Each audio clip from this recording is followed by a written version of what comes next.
needed miracles with all of my heart. But I have a reason for believing in miracles. The best reason in the whole world. It's because I believe in God.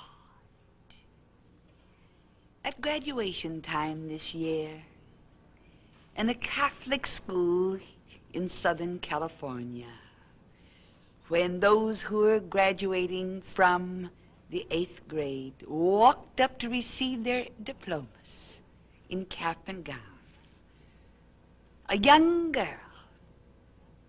14 years of age, walked, her shoulders squared, with 2 good legs, and reached out and received a diploma. I could not have been more thrilled had that young girl been my own daughter.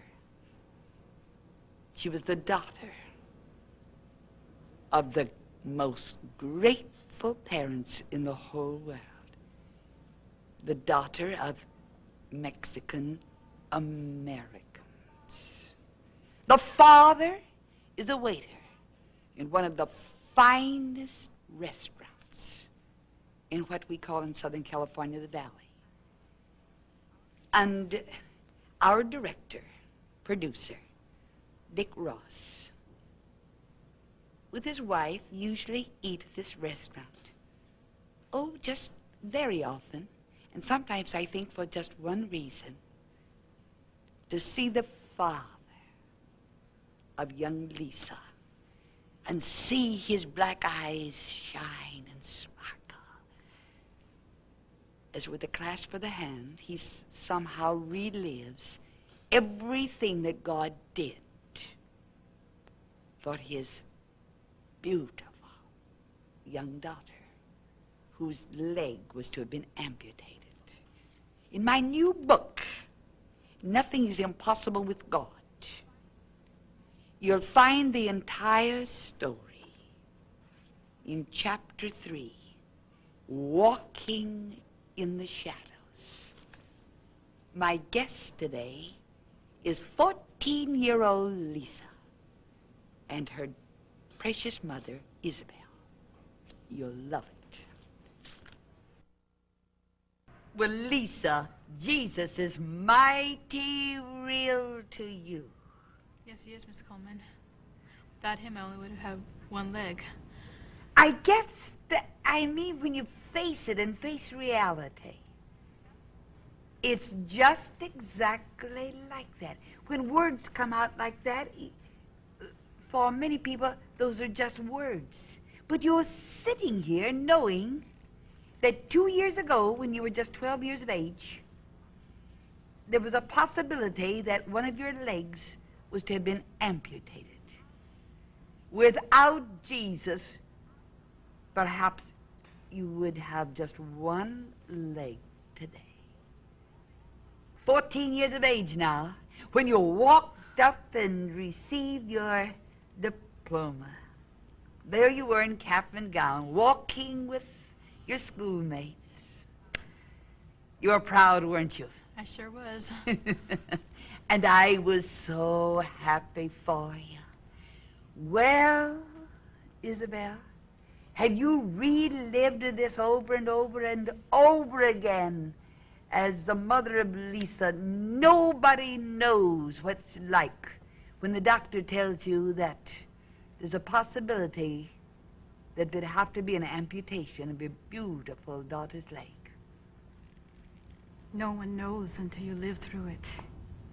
No one knows. I'm so happy to be here today and to be able to tell my story to everybody that I can tell, that there's always hope.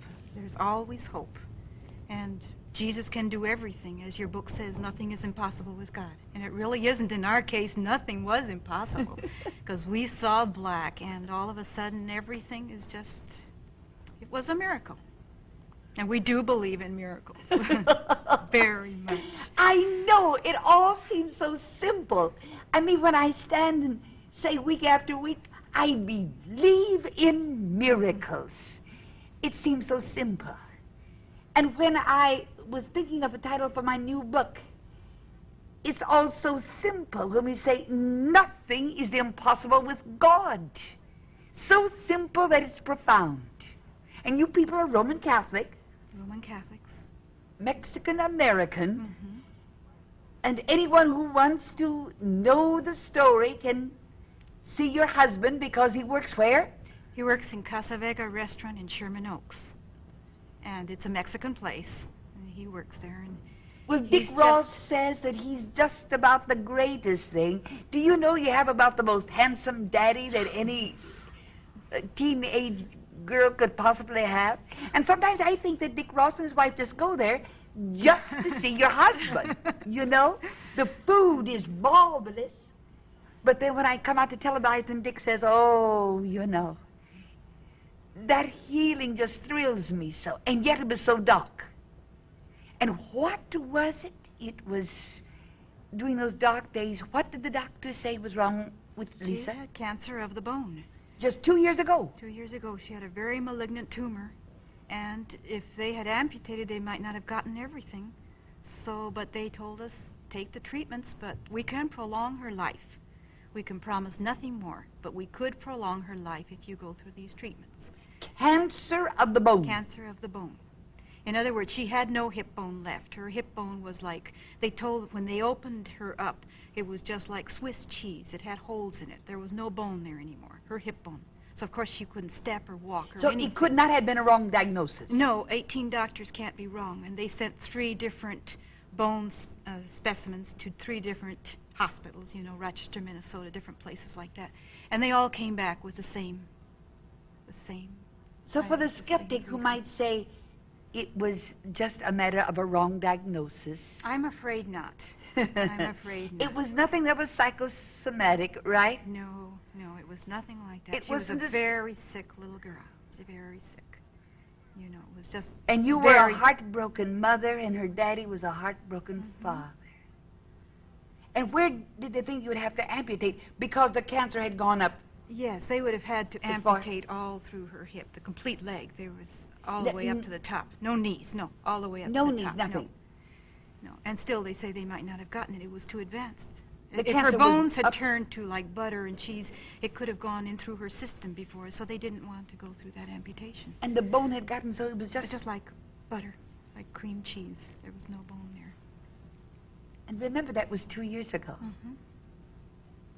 So in desperation, and yet you had never seen a miracle.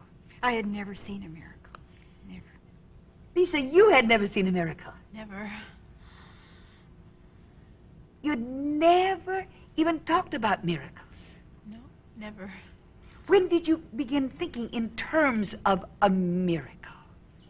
We didn't think in terms of a miracle. We thought, well, this is what the doctors say. This is what we'll do, you know. But we don't want any treatments, so what we'll do is we're going to go and take her on trips and let her enjoy the life she has. Maybe 6 months, maybe 4 months, whatever God gave her. And then we had this neighbor there that lived at the same place as we did, and he came up one day and how is Lisa? And I said, well, she's very sick. He said, yes, I know, but she's going to get well. And I said, you don't understand, Bill. I said, she's very, very sick. He said, yes, but have you ever heard of Kathryn Kuhlman? And I said, well, I've tuned in a couple of times, but I don't know. And he said, well, I'm going to take her down. This Sunday she's coming to the Shrine Auditorium, and we're taking her down. And I said, oh, Bill, I said, she doesn't know she has cancer. We had never let her know. And how are we going to expose her to all of this, And then all of a sudden, what if it doesn't work? I was you want somebody skeptical. It was me. I was the most skeptical person. So my husband said, well, what can you lose? You lose one Sunday? Is that too much to ask? So, make a long story short, we did go down. And we took her in the wheelchair. Lisa in a wheelchair? Lisa in a wheelchair. And I sat by her. And your husband And my husband didn't go. Yes, he had to go to work. And Bill and his fiancée sat in another part of the auditorium. And almost immediately after you came on the stage, you said, there is a cancer to my left in the wheelchair area. Will you stand up and take your healing? And of course, Lisa didn't know she had cancer, and I wasn't going to be the one to tell her. So you kept on, you went to somebody else, and you kept back, and there is a cancer in my, and so she said, Mama, I feel hot. My stomach feels hot. And I thought it because she was hungry. And this was her first outing since the hospital. This was her first outing. I thought, oh, now we did it. Now we really did it, you know. We brought her out here among all these people, and she's going to really get sick on me. So then she wanted to go up. What were you thinking all that time? I thought I was hungry. And were you watching everybody else being healed? I was watching it. I didn't know what was going on, really. I guess that's true. You were a very sick girl. This was a sick girl facing an amputation. But she was faith itself because she knew she would be healed. She never was surprised that she was healed. She took it for granted. Lisa, honey, were you never surprised that you'd been healed? No. 'Cause I knew I was sick, but I didn't think I was that sick, you know. So I just took it for granted. That sometime Jesus would heal you? Yep. Was she that simple in her faith? Yes, very simple. It was just beautiful. And while you were thinking about her healing, she turned to you and said, she said, I have a warm feeling in my stomach. And I thought, oh, my goodness, she's probably hungry or sick or, you know, I didn't know. And then she said, maybe, can I go up on the stage? And I said, well, Lisa, you can't walk. And then the ushers came by and they said, may we help you here? why did you want to go up on stage? Because I just wanted to go up there. I just felt I had to go up there. And so the usher said, may I help you? And I got up to get some Cracker Jacks, and I felt myself standing up. So I started She walking. found she was standing up. And then did you begin to walk?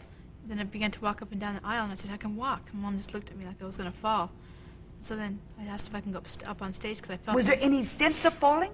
No, there's no sense of falling at all. And you were scared to death. Because the doctor had told me to put no pressure on her hip bone. She didn't have any hip bone left. And I thought, what is she doing? Was there no hip bone No, left? there was no hip bone left. She came in a The wheelchair. cancer had... Eaten it out, really. The bone was no And you longer there. brought her in a wheelchair, and then suddenly you saw her standing up, and then she began to walk up and down the aisle.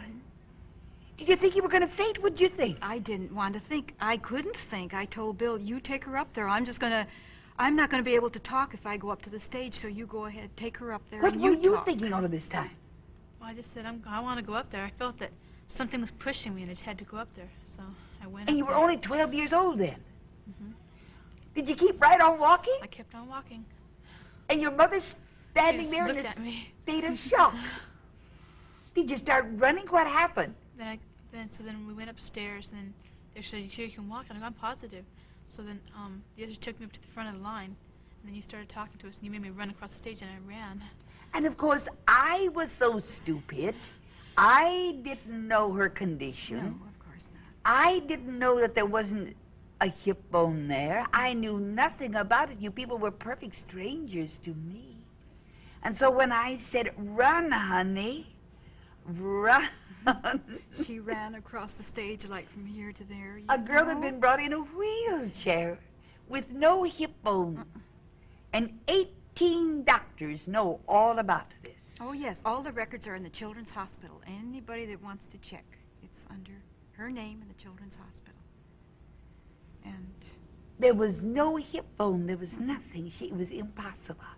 And there was no sense of fear when I told you to run. No sense of fear. I knew I could do it. I'm just determined to run when I want to run, and I ran. Honey, was there any sensation with all of this? Was there any feeling in your leg? No feeling. I just felt normal. What did you do next? I still didn't know what to say, or, you know, I was so I skeptical and guess so that's the afraid of truth. believing. So afraid of believing, because after you have one of these things that happen to you, and then you say, oh, I believe, and all of a sudden the doctors say, no, it's not true. And I waited till we went back to the doctors. And you didn't want her hurt. And I didn't want her hurt, to think that she was fine, and all of a sudden get sick again. Yeah, you didn't want her. I understand that, So- Isabel. You didn't want her to think that she was healed, and maybe she was. Have another letdown. She had been from hospital to hospital to hospital, and she had been through so much. And I thought, I can't put her through any more, you know. You wanted to believe, and yet your emotions were so mixed. And you had never seen a miracle. No. And this is the only daughter you had. You'd given up hope, and you wanted to give her the best before she would go. Nobody knows what it's like. Nobody knows the emotions. You have to live through it, too. Did you fold up her wheelchair? We left it there, and Bill brought it home and put it in his garage. Oh, did you really? Did you leave the wheelchair at the shrine? Yes, and he took it and put it in his car and put it in the garage. I don't know what happened to the old wheelchair. How'd you go home? She walked home, and we got in the car and went home. We stopped at a restaurant and ate and came on home. Honey, what did your father say when he saw you? Well, he was asleep when I got home. And so I went outside, and he got up to start getting ready for work, and he looked at me, and I was riding a bike around the pool. You were what, honey? Riding a bike around our pool. You mean she went home and got on a bicycle? And he just looked down there, and he asked my mom what was happening, and she told him. And your husband's a very soft-spoken gentleman. Yes, he's very kind. He believes. He What really did he believes. say? Did he come? He believed immediately. He said, Did there he? it is. He said, that's a miracle. He said, look at that. I still didn't want to say too much. You were the one who I was held the skeptical disbeliever. Yes, I was. I really was. And you didn't believe Until we went back to the hospital. And then the doctor phoned us. And I said, why didn't you phone earlier? We've been waiting for the phone call because they took x-rays, they took blood tests and everything. And he said, well, I just didn't want to call you. We're confused here at the hospital. And I thought, oh, no, now what has happened? And he said, we've had 7 or 8 doctors here in a consultation, and do you know that Lisa's tumor is reduced, and there is evidence of healing? Those were the 3 words he said. And, well, then I began believing. You know, like St. Thomas, you put your hand in his wound. That's exactly what I did. And that was the Then first I time, began even believing. after everything that you had seen, it was the very first time that... That I felt in my being that now we're on to recovery. God How many has healed doctors her. worked on it then, after she was Well, healed? then they got very interested, and then every time we went, there were 4 or 5 doctors that looked at her and watched her and tested her, and they asked her if there was pain, and they moved her, and they took x-rays of her chest and every place, you know. They gave Then her they really got every test interested. possible. Every test there is. And the last time we went was 3 months ago. We're still going every 3 months to Good. the Children's Hospital. And we went 3 months ago, and they say she is completely cured. There is no tumor left or anything. You mean there isn't one Nothing. trace of It's it? gone now completely. What do they say about the bone now in the leg? It's completely healed. She has a complete bone right there in her heel. A perfect bone. Perfect bone. It's mended. If you've heard of a bone mending by itself. Stand up, honey. Which leg was it? The cancer? This one. Do you sometimes almost forget? Yep, I almost forget sometimes. I guess that's right. Honey, I look at you. Had there never been another miracle, if I had lived and died and there had never been a miracle, except the miracle that God performed for you, I would still be the most grateful person in the world for his mercy. There's something about you, honey, that's just kind of extra special, and I can't tell you why. I can't tell you why, but there's just something extra special. There you sit, 2 good legs. Lisa, never go any place where you can't take Jesus. Never. Never let those 2 legs ever take you where you can't take Jesus with you. Because if it had not been for his mercy, if it had not been for his great compassion and love, you might be a teenage girl, an amputee. That's the reason I entitled my new book, Nothing is Impossible with God. That's the reason I have put it in print for every mother, for every father to read. Because there comes a time in the life of every parent when they have to throw themselves on the mercy of the Lord Jesus Christ. When they have to believe God for his supernatural power. And when you do, he'll never let you down. I promise you that. What more can we say? What more is there to be said? What more? The records are there. 18 doctors will give proof of that which has been said and that which God has done. What more can one say? It's so simple, most folk miss it. Nothing is impossible with God. Therefore, don't be defeated. There was an hour when this precious mother might have gone down in defeat, or the young girl might have gone down in defeat. There is no defeat in Christ Jesus. Hear the cry in that falling tear and answer prayer.